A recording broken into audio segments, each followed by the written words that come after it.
Hi, welcome to One on the Page. I am Scott. This is the ranking of Stephen King short stories. We are doing stories 90 through 86. Let's go ahead and get started.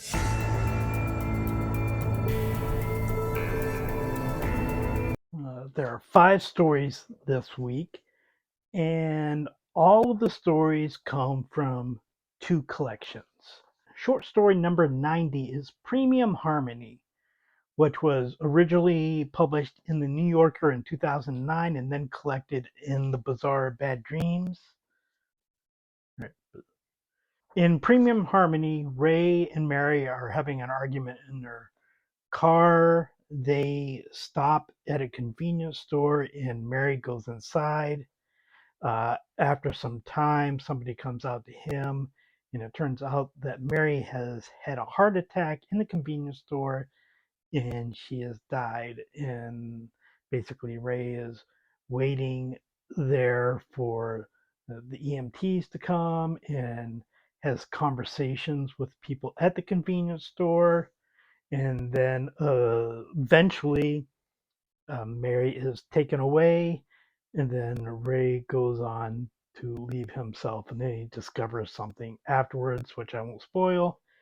It, it does seem like a very The New Yorker type of story.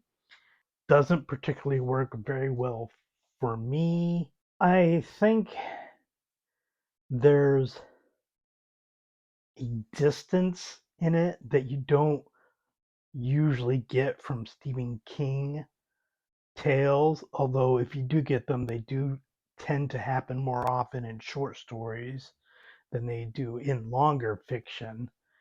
There's not really a lot to connect with Ray, who is really the main character in here. I don't dislike the later short story collections, Just After Sunset and Bizarre Bad Dreams, Everything's Eventual, and I think there's another one that I'm blanking on right now.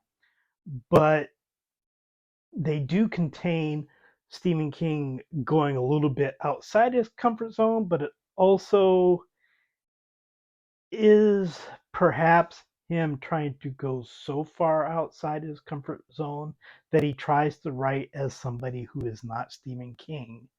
And I think that's the case with this story. It just doesn't work particularly well for me. Short story number 89 is Ayana, which is published in Just After Sunset. It was originally published in the Paris Review in 2008.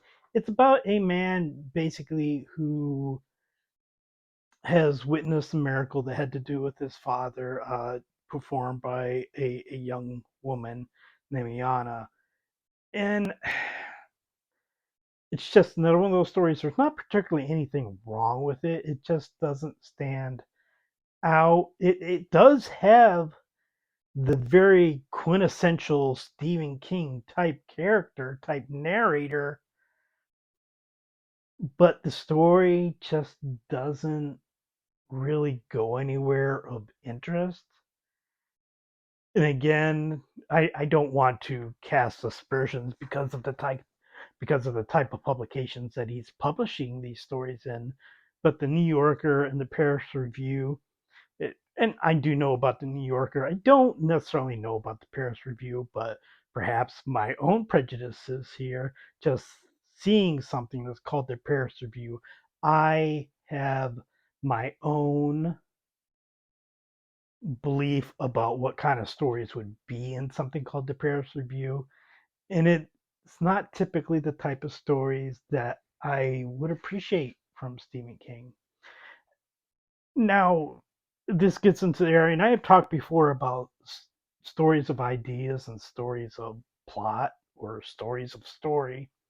And I don't think this is necessarily the case that I'm talking about here because it's more like there are stories that he writes that feel like they try to be literary. And when I can feel them trying to be literary, it doesn't work.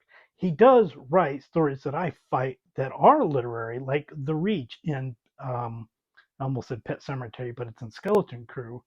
I think that's one of the ones that succeeds. To a lesser extent, I guess, The Man in the Black Suit, which did win an O. Henry Award, It's not one of my favorite stories, but I think it accomplishes that literary attempt far better than the stories that we've talked about this time. Another one from the Bazaar of Bad Dreams is Drunken Fireworks at number 88. It's basically about two neighbors on a lake trying to outdo each other when it comes to fireworks. It's basically sort of a keeping up with the Joneses with kind of a Fourth of July feel to it. It's funny. I think the story is funny. Again, with a lot of these stories in the lower half of the ranking, I, I think the humor more than anything overweighs or outweighs anything like what the story is trying to accomplish. I'm just going to keep going back to it's funny. It's a funny story, but there's not really much beyond that. I will also point out that there are some sites that call this a novella. I did not include it on my ranking of novellas.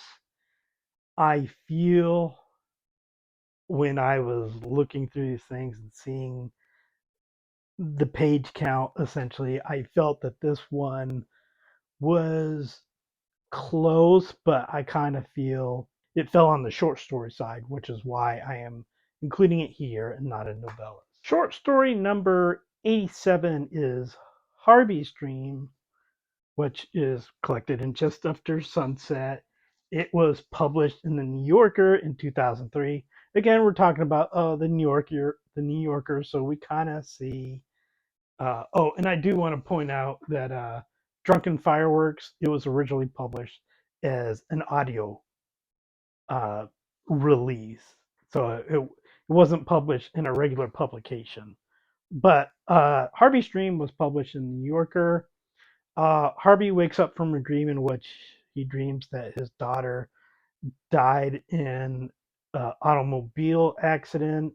And basically, the dream is basically like this hazy thing, and he's reflecting on his life and his wife, and he notices that the neighbor's car has a dent in it, and there appears to be blood. And then he receives a phone call, and it seems like that this is going to be the call to tell them that their daughter has died. And that's essentially the story. Again, very the New Yorker type of story. It's fine. I'm trying to think of different adjectives for this. It's not a bad story. It's not particularly interesting. You pretty much see where the story is going from the get go. It's one of those things. What is the purpose of writing the story? What is something new, or how does it entertain differently? And I just don't feel like it did anything there. So it's not bad, but it's kind of like, why? And I don't feel like I got the answer to why. In the last story, short story number 86, is Stationary Bike, which was published in Just After Sunset. It was originally published in From the Borderlands in 2003, which was an anthology collection. It's about a man who goes to his doctor, and basically doctor says you need to lose weight, and he gets a stationary bike, and basically the stationary bike kind of takes him to another world, and he became he becomes a bit obsessive about it. And it's a very typical Stephen King character, but not a particularly interesting Stephen King character. It's the middle-aged man who just doesn't quite live in the world where he's done the things that he's actually wanted to do, but he also isn't particularly lived a bad life. It's it's Mediocre Man, and we see Mediocre Man live his life and deal with these issues, and then face these supernatural situations. My mind almost says to me that Just After Sunset is the worst story collection. But then when I look at the title page and it's like, oh, I love that story, or really like that story. That's a novella, but I still really love it. So I don't think that it's the worst story collection, but it sometimes feels like the worst story collection. I'm gonna look at the Bizarre Bad Dreams and see if I feel actually the Bizarre Bad Dreams could be the worst short story collection. We'll have to wait till see when You Like It Darker comes out, see if it's worse. But I've already read 7 of those stories. Uh I mean, depending on what the other 5 stories are, it could be the worst, but I don't know what those are yet. But Just After Sunset does have some good stories that counterbalance a little bit to at least make it not the worst. And I haven't talked much about Stationary Bike because I'm like, eh.